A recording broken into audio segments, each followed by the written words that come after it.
Hey there everybody, it's June, getting the boat ready. I figured I'd do a video for this. Yesterday I replaced the bunks on it, and today I'm getting everything prepped. I'm getting the batteries in. I just vacuumed it out. I've been a little delayed. I know I haven't made a video in a while, but I figured I'd do one where I'm prepping the boat and getting everything ready for the bass fishing season, which is already ongoing. I've been a little behind because I've been doing a lot of work on the yard. So I pulled this out last week, let it dry out, vacuumed it out, replaced the bunks. I'll put some pictures up right below, and I hope you guys enjoy the video. I'm going to start getting everything done I can right now.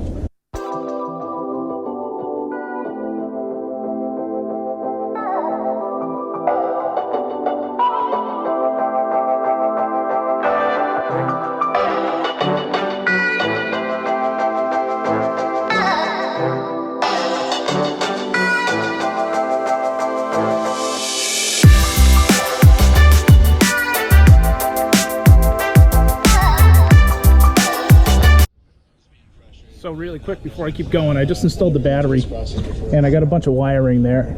It's not very organized right now. I'm just looking to get this thing together today. But a couple years ago I rewired this entire boat. I redid the bilges, the bilges and the live well, along with the lights. And this boat didn't have any fuse block or fuses in it when I first got it. The guy that wired it before me really didn't do much with it. So I decided to do my own wiring, and I took a lot of advice from Tiny Boat Nation and the guy by the name of Fire Ant Fishing on YouTube. I watched them religiously when I was doing this boat, the decking and everything like that. So I'll go ahead and give you a show. It's the first time I'm trying this year, so I don't know if the batteries are charged or not. But so I got it on 2 different circuits. So I got all of my switches, everything I could turn physically off on one circuit board. And then above that you have your USB, your cigarette charger, and you got a voltage meter. From what I learned is when those things keep running on that board, they drain the battery out. So I installed a switch above them to turn them on and off when I conveniently need them and I don't need them. So if you look here, you can see it right there. So like I was saying, you can look here right at this thing. I have all my switches, everything like that right here. So I bought this off Amazon. It doesn't say exactly what it is, but you can kind of get a good... I wired it from left to right with the fuse block that's inside here. So these are my nav lights. This is my bilge, which is the second most important thing on the boat. This is my fish finder, all that stuff. And here's your 12 volt.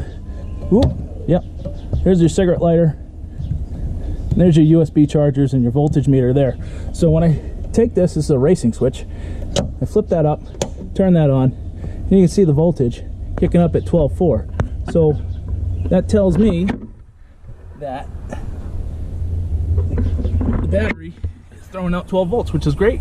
So when I want to turn this off, if nobody needs to charge anything anymore, or I don't want to use it, which I don't really use it, I'm not normally out more than a couple hours, so I don't really need to charge my phone. But this year with the GoPros, I'll definitely need to charge them throughout the day, depending on how much fishing I'm doing. So what I do here is I switch it off and everything turns off, so it's no longer draining your battery out, which is pretty awesome.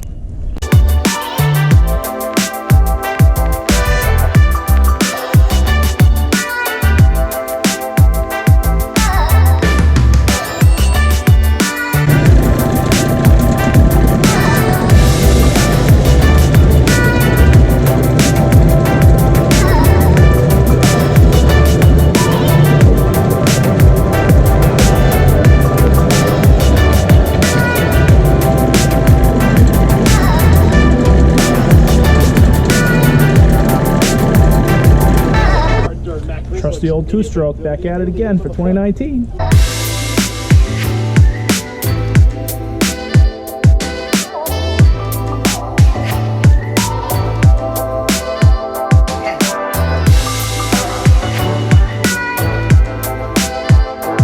All right, real quick. So last year I was messing around with the trolling motor.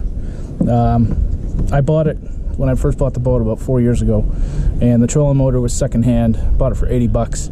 It didn't have a input to it for the electrical, so I did it myself, not really know what I'm doing, and it's starting to come loose last year. So this year I'm gonna rewire it and kind of go through a tutorial on what you need. So you need the crimps, and these are heat shrink crimps, and then I use heat shrink around the wires, and then you need a crimper and also I use a heat gun. I bought this off Amazon for like 30 bucks. It's a dual temperature heat gun. I've used all this for this entire boat for wiring everything up on it. So I'll walk you through a little bit what needs to be done. Move these out of the way. So you can see here I got my positive and my negative. I didn't really know what I was doing very well. So my positive kind of is pretty good, but I'm going to redo it anyways. But my negative, you can see here, it's starting to come out a little bit, and it's really affecting the efficiency of the trolling motor, and keeps going out on me, and I got to wiggle it to get it back going again. So I'm just going to cut these. I'm going to strip them. I'm going to put the heat shrink on, and then I'm going to crimp it and use the heat gun to melt these down, and then I'll put the heat shrink up over top to really waterproof the hell out of it.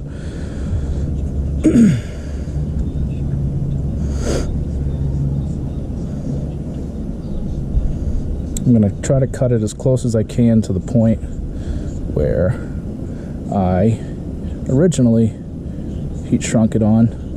I don't know how I did it. I think I used a hair dryer the last time. The only problem with this is it's going to shorten everything up, which I don't have a lot of room to work with this wiring anyway, so down the road I'm going to have to extend the wiring back out. But it's no big deal. It can be done pretty quickly. So you can see here, kind of just stripping off about a little more than a 1/4 inch to expose that copper. I'll do the same thing on the other side. And please excuse the wind. Didn't expect any wind today, but it's beautiful out. It's 70 something degrees, and I'm really itching to get it out on the water tonight. The Bruins weren't playing. I think I would, but I don't know. I already got everything registered and taken care of. I just got to throw the stickers on the boat, because all my safety stuff's in there for the 16. This is a 16-foot Grumman. You know, you just need the basic stuff. Your life jackets, your what do you call it? Fire extinguisher, all that good stuff. So.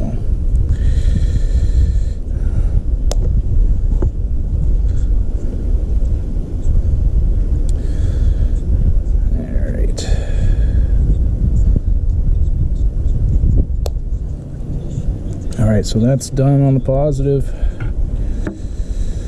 Strip it off, call it a day.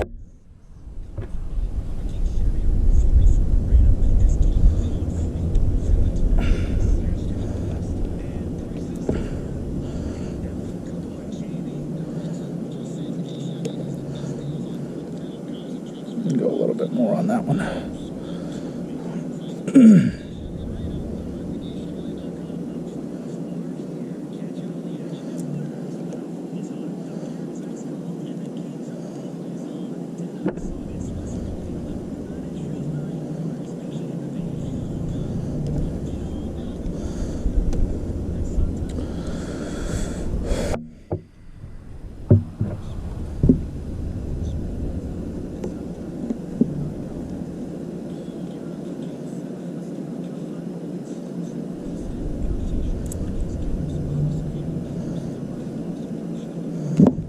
Perfect. All right, so I'm going to throw these on first, because once you heat shrink it with the crimps, you can't get them on. So put those all the way down to the bottom, just like that. That's my positive. Here's my negative.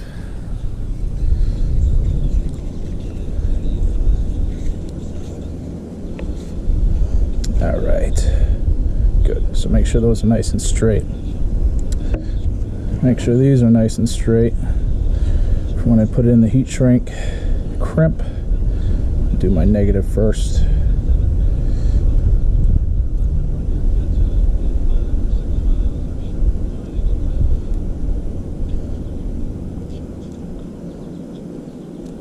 There we go. Alright, so that's in there good.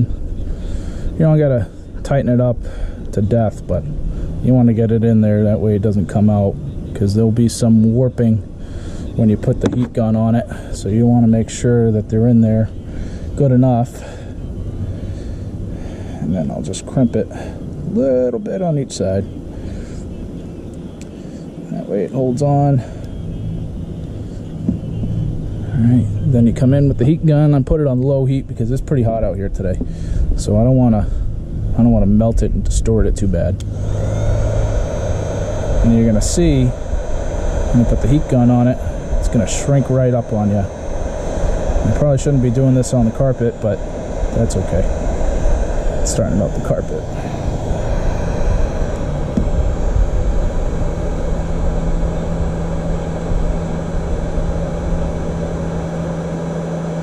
You can kind of see where it's sealing up. I'm gonna turn it up a little bit.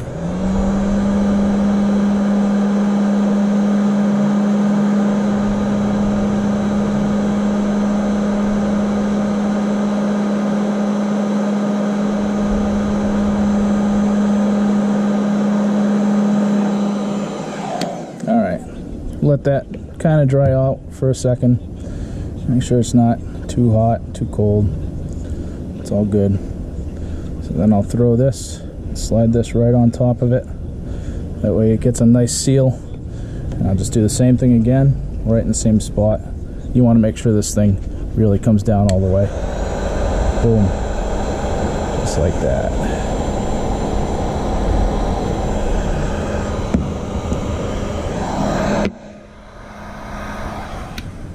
Alright, it's a little too big, but that's okay. I'm starting to melt the carpet a little bit, but that ain't a big deal. So next is the positive. Run through, make sure everything's nice and tight.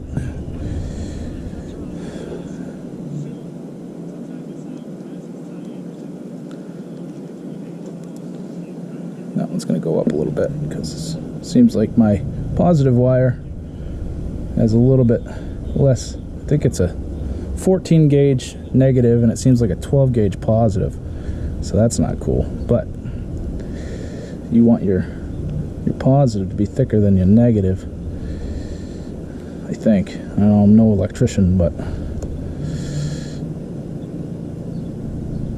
there we go. That's all crimped down, that's ready, sealed, ready to go. Take the heat gun again, rotate it this way, the positives or the negatives out of the way. Let it shrink right on.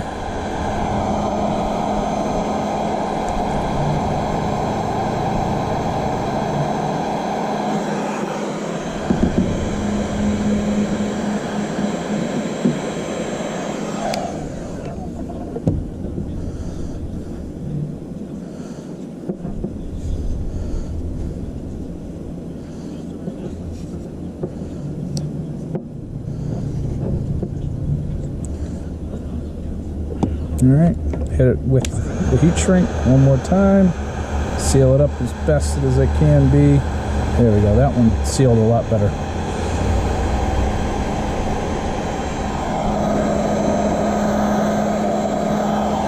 Alright,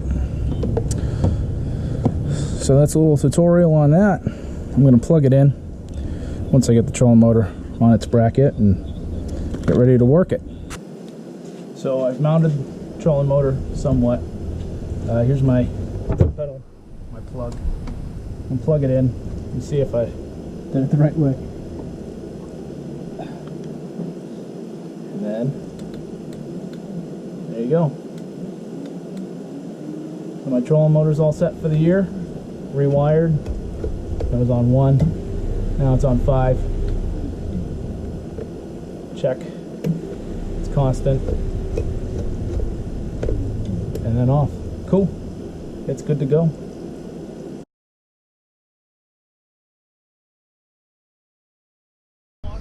Alright, so when I did the bunks yesterday, which I kind of explained, these are the bunks that I put on. I don't know if you can see them, it's kind of dark in that picture there.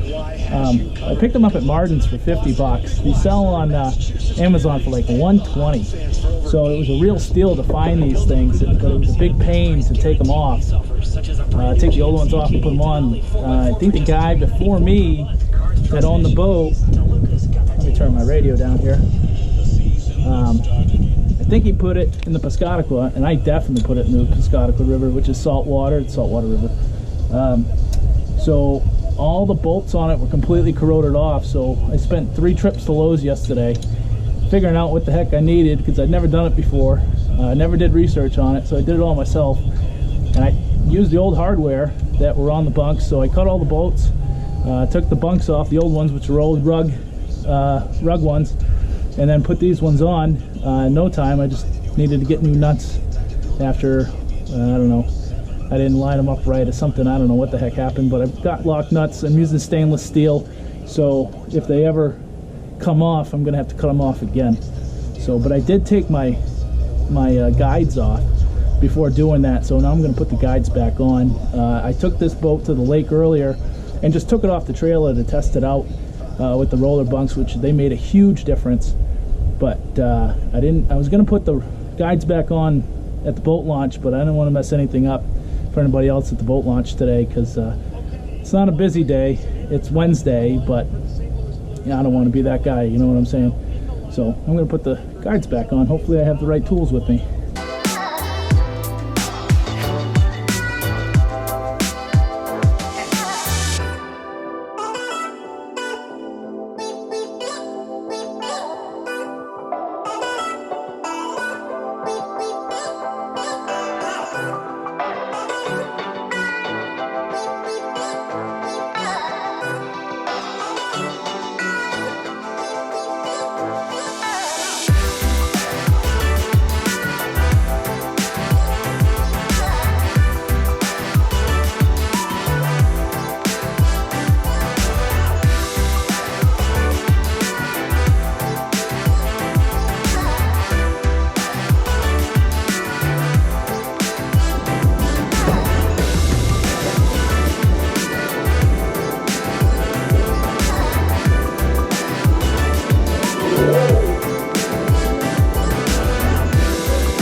Right, everybody, that's going to do it for today. Hope you guys enjoyed the video. This thing is almost fishing ready. I just got to load it up with all my fishing gear, and that's it. Give me a like and subscribe if you enjoyed this video. Hopefully by next week I'll have some videos of me out here on the boat catching some largemouth at a couple of lakes up here. One of them you might recognize from the ice fishing season.